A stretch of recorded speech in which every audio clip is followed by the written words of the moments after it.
Produced by Adavita Studios. Connect your voice to the world.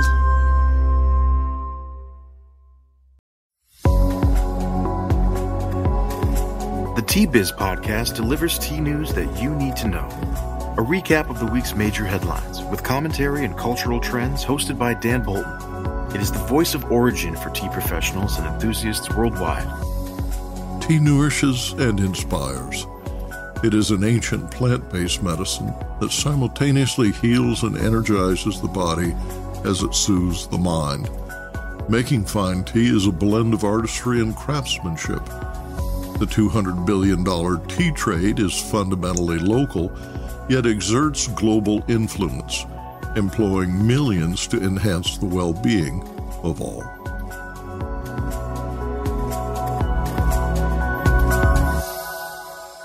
Hello, everyone. In this week's headlines, a daily cup of dark tea reduces the risk of diabetes. Researchers demonstrate tea helps control blood sugar levels. Mintel finds that consumers feel culpable for climate change. And Kagoshima benefits from its diverse tea exports. Plus, the Global Tea Initiative at UC Davis is a hub connecting tea professionals and academics, a virtual campus enabling the creation and sharing of new knowledge about tea. Last week, the Institute conducted the first of 15 professional tea program lectures in collaboration with tea industry experts. The live online learning advances the vision of a certificated program for tea professionals. This week, I spoke with program founder Professor Katharine Burnett, program manager Heather Ogle, and Brendan Shah, CEO at ITI, International Tea Importers in Los Angeles. Registration for classes closes on October 10th. More in a minute, but first, this important message. What makes a perfect cup of Ceylon tea? The perfect cup is from the tea businesses that ensure the protection of all the children living within their tea estates. We salute Kailani Valley, Telawakili, Bogawantalawa, Harana, and Elliptia tea estates. Support Save the Children, Sri Lanka. Drinking dark tea, a fermented favorite in China, significantly decreases the risk of prediabetes and type 2 diabetes, regardless of weight, age, gender, high blood pressure, or family history. Researchers from the University of Adelaide in Australia and at Southeast University in China found that compared to never tea drinkers, those consuming dark tea daily had 53% lower risk for prediabetes and 47% reduced risk for type 2 diabetes. The paper, presented this week at the annual meeting of the European Association for the Study of Diabetes, said tea lowers the risk of diabetes despite a long list of risk factors, including high glucose levels, drinking alcohol, smoking, high cholesterol levels, and regular exercise.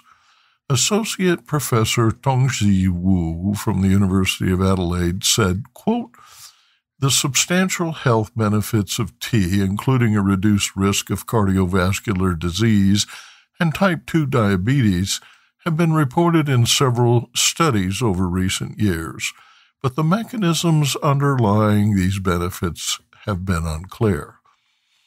Our findings hint at the protective effects of habitual tea drinking on blood sugar management via increased glucose excretion in urine. This improved insulin resistance and better control of blood sugar. These benefits were most pronounced among daily tea drinkers," end quote. A release summarizing the research explains that people with diabetes often have enhanced capacity for renal glucose reabsorption, so their kidneys retrieve more glucose, preventing it from being excreted in urine, which contributes to the higher blood sugar. Quote, "These beneficial effects on metabolic control may lie in the unique way dark tea is produced, which involves microbial fermentation, a process that may yield unique bioactive compounds, including alkaloids, free amino acids, polyphenols, polysaccharides, and their derivatives. These compounds exhibit potent antioxidant and anti-inflammatory effects, improve both insulin sensitivity and the performance of beta cells in the pancreas, and change the composition of the bacteria in the gut." End quote. The study included 1,923 adults, 562 men, 1,361 women, aged 20 to 80 years. They were living in 8 provinces in China. Participants indicated a frequency and type of tea consumed. Blood and urine tests measuring the excretion of glucose and related favorable effects were most robust for dark tea drinkers. According to Associate Professor Wu, quote, "These findings suggest that the actions of bioactive compounds in dark tea may directly or indirectly modulate glucose excretion in the kidneys, an effect to some extent mimicking that of sodium-glucose cotransporter 2 inhibitors. This new antidiabetic drug class is not only effective at preventing and treating type 2 diabetes, but also has a substantial protective effect on the heart and kidneys." End quote. The author said drinking dark tea is a good blood sugar management tool, but you should consider your overall diet too. A global survey reveals that 51% of consumers believe their country suffers from climate change. In the U.S., 43% of consumers say they, quote, "definitely feel a strong sense of culpability," end quote. Mintel Consulting surveyed consumers in 16 countries, finding on average that 54% believe their personal behavior can make a positive difference to the environment. More than half agreed there is time to save the planet. Those aged 55 and older believe most strongly their behaviors can make a positive difference. Mintel discovered water scarcity had displaced ocean plastic as one of the top 3 environmental concerns. Mintel Senior Trends Consultant Richard Cope said, quote, "The good news is that in most countries, a small majority still believe we have time for redemption. And where there is that optimism, it is closely related to a sense that consumer behaviors can make the difference," end quote. Mintel writes that consumers want companies to be clear about their environmental impact so they can make informed purchasing decisions. Mintel identified 5 consumer trends that will impact markets globally in 2024. Quote, "Consumers feel overwhelmed and distracted, resulting in interesting behavior shifts. This year, we are calling out 5 trends that we think are particularly interesting for brands to pay attention to, now and in the future." The 5 trends include more than money. Consumers will reassess what matters most to them, affecting not only what they want and need, but their perception of what constitutes value. Relationship renaissance. Consumers who find comfort through screens at the cost of meaningful real-life relationships will seek new forms of intimacy for the sake of their physical and mental health. New green reality. Incorporating sustainability into the day-to-day is not enough. Consumers and brands will be faced with the reality that survival within a new climate context must be the priority. Positive perspectives. Brands and consumers will work together in new ways to deal with uncertainty. And finally, being human. In a world increasingly dominated by algorithms, everyone will need human skills and emotion to make the most of this technological revolution. Green tea consumption continues to decline in Japan as bottled tea displaces loose leaf, shifting production from hilly Shizuoka to the more economical flat plains of Kagoshima Prefecture. Japan was the seventh largest tea exporter by value in 2022, according to Comtrade. Tea exports were $170.4 million, accounting for 2.2% of global value, down 10.3% compared to record exports following the pandemic. Tea production declined by 15% in 2020 to 69,800 metric tons, but exports were largely unaffected. In the 4 years ending 2022, Kagoshima tea exports, mainly of matcha to the United States, quadrupled to $9 million U.S., that's about 1.4 billion yen, according to Mainichi Shimbun. Kagoshima produced 26% of Japan's finished tea in 2022. Prefecture is Japan's most important supplier of tencha, which is used in making matcha. Tencha production totaled 1,392 metric tons, more than a third of the national total of 3,809 metric tons in 2022. Sales of green tea grown in Kagoshima exceeded longtime production leader Shizuoka for the first time in 2021. Now the prefecture is challenging Shizuoka in producing black tea. Green tea consumption is declining in Japan, quote, but producers have managed to stay in the black by making the switch to black tea, end quote, according to Japan Times. The newspaper reports the number of black tea producers has doubled to 897, growing by 500 in the past 10 years. A survey financed by black tea producers identified 204 producers in Shizuoka, 81 black tea producers in Kagoshima, 51 in Kumamoto, 37 in Miyazaki, and 35 in Fukuoka.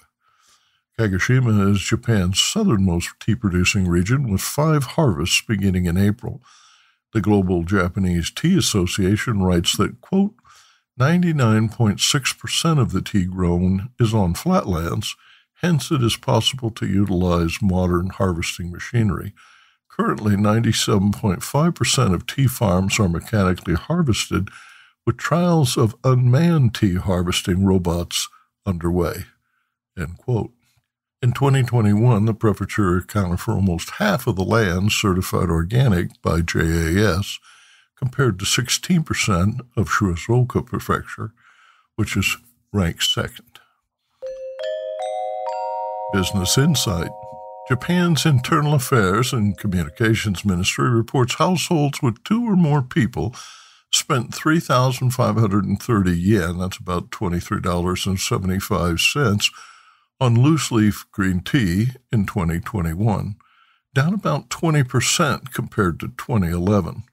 That same survey indicated household spending on loose-leaf black tea had increased 10% to 826 yen, about $5.56 per year. There is no tea price report this week as India reverts from Bharat to English auction rules. And now, a word from our sponsor. Hi, I'm Nish. I grew up in an organic tea farm and founded Nepal Tea Collective in 2016. Tea is not just a beverage for me, but a catalyst for social change, sustainably empowering hardworking artisans like my parents for the past 30 years. I'm on a mission to make the whole world aware of the goodness of Nepali teas and the good that comes from supporting growers in this remarkable land. If you haven't tasted Nepali teas yet, you're missing out. Our award-winning teas are making headlines. Find out why. Visit Nepal Tea Collective's website to get a free sample of this extraordinary taste of the Himalayas. That's nepalteacollective.com. Or just send me an email at nish, N-I-S-H, at nepalteacollective.com. Cheers.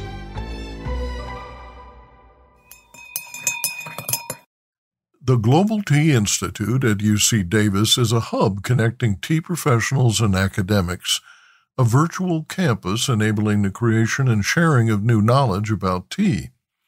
Last week, the Institute conducted the first of 15 professional tea program lectures in collaboration with tea industry experts. The live online learning advances the vision of a certificate program for tea professionals. This week, I spoke with program founder Professor Katharine Burnett, program manager Heather Ogle, and Brendan Shah, CEO at ITI, that's International Tea Importers, in Los Angeles. Registration closes on October 10th.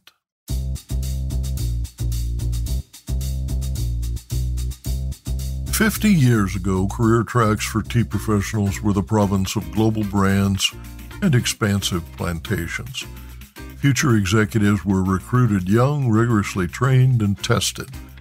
Aspiring brokers spent hours in labs refining their ability to discern tea quality and set market prices. Future managers assimilated a wealth of knowledge as leaf line supervisors in the fields and junior factory officers. There is no substitute for on-the-job experience, but the 15 industry veterans who lead the course engage in a lively exchange of information among peers that replicates the one-on-one training essential to build confidence when dealing with real-world situations. We have a special episode today talking with Professor Katharine Burnett, who heads the Global Tea Institute for Tea Culture and Science at UC Davis. Joining her are Continuing Education Program Manager Heather Ogle and Brendan Shah, CEO of ITI, that's International Tea Importers, in Los Angeles. Katharine, tell us a little bit about the program. First, Dan, thanks so much for having us with you today. It's fun to talk with you and share this information with your audience of avid tea people, which by definition means nice folks. So we have started the UC Davis Global Tea Institute Professional Tea Program. This is a program that is developed at the request of the tea industry. And it's being organized with the help of our continuing and professional education program here on campus at the University of California at Davis. I am thrilled to be the instructor of record. I today got to have my first session. Brendan and I both got to have our first sessions with everybody, but we're off to a good start. The course is targeted to help people better understand tea and the tea industry. It doesn't matter if you are a tea professional already, or you want to be a tea professional, or personally just happen to love tea and want to know more about it. The course, individual topics every week, help explain what is tea, what is the culture of tea, what is the deep history of tea, and then what are all the many different kinds of complicated parts of the industry that help get that tea from the farm to your cup in your home so that you can enjoy it. Heather, how does a career track for tea professionals fit into the university's vision of continuing education? As part of CPE, the Continuing and Professional Education Division, our goal is to really design things that are beneficial to folks who are either career changers or are developing in the career where they are.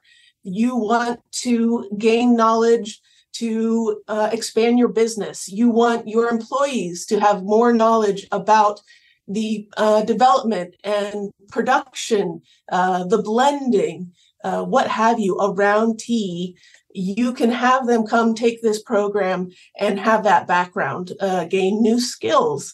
So we really make sure to include real world professors, people who are actually doing this work. And that really resonates well with our students because our students are already working professionals. They're not college students. This is for adults. And it works well to sit with another working professional and talk back and forth. Who benefits most? It is aimed at a range. So it's going to help if you have a little bit of experience in your pocket, but it's okay if you come across some topics that are new to you as we go through. So it's 15 weeks. And as Katharine mentioned, we are going from the soil to the cup. So we're covering, a lot of material here. You may not be an expert in some of it, and that's okay. But if you've been working in the tea industry, even just for a year, you will benefit immensely from some of the deep dives that we do. Brandon, you have some of your employees taking this program. What are their profiles like?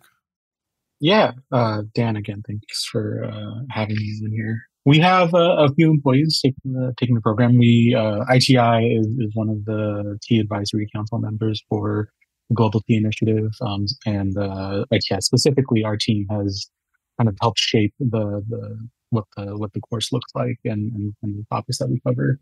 But my employees who are taking it are they actually range the whole way. We have somebody who just started 2 weeks ago taking the course, and somebody who started a year ago, and then we have kind of one of our veteran tea people who knows more about tea than I as well.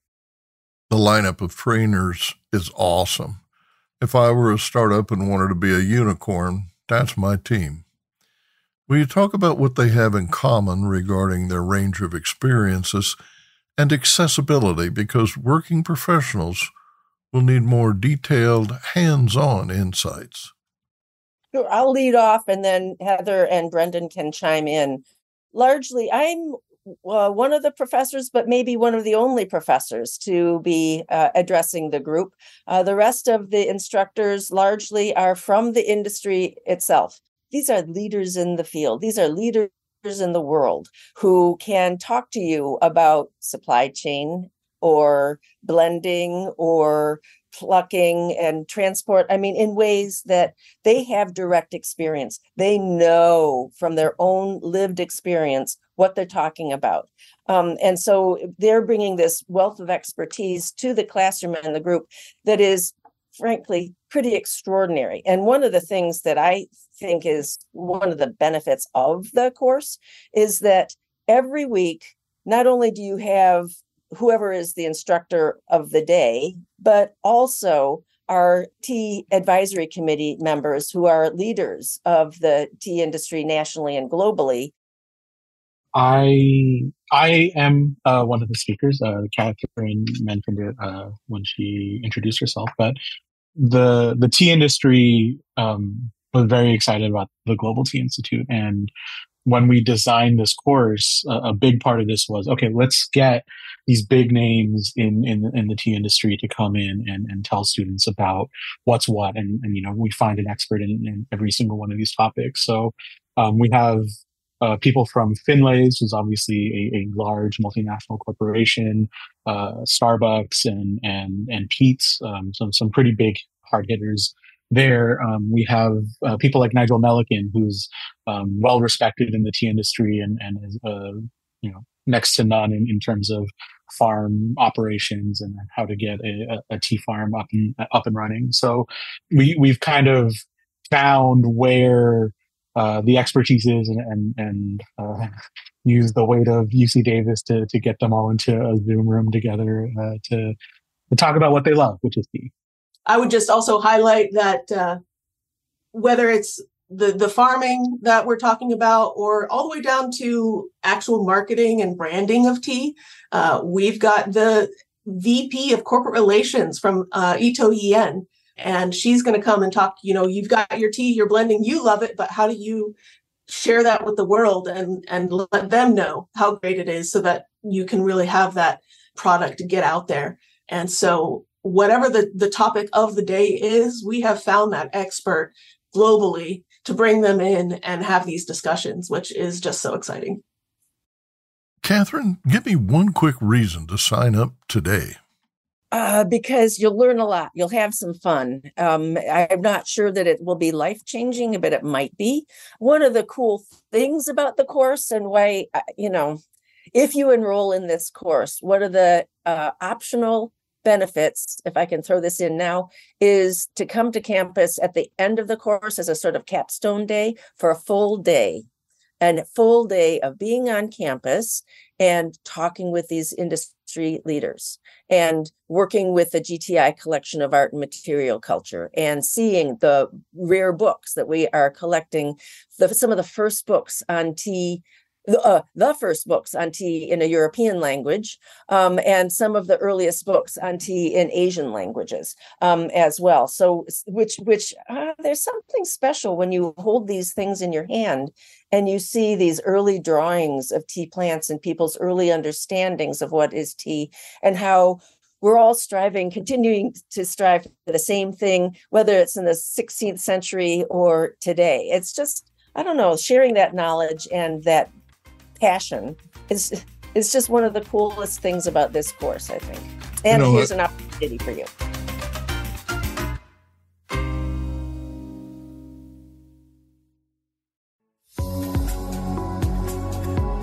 Intrigued by what you heard in today's podcast?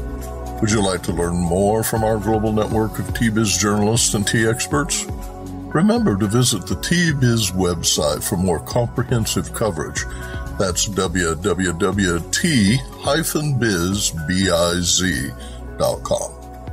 Thanks for listening. Farewell till next week.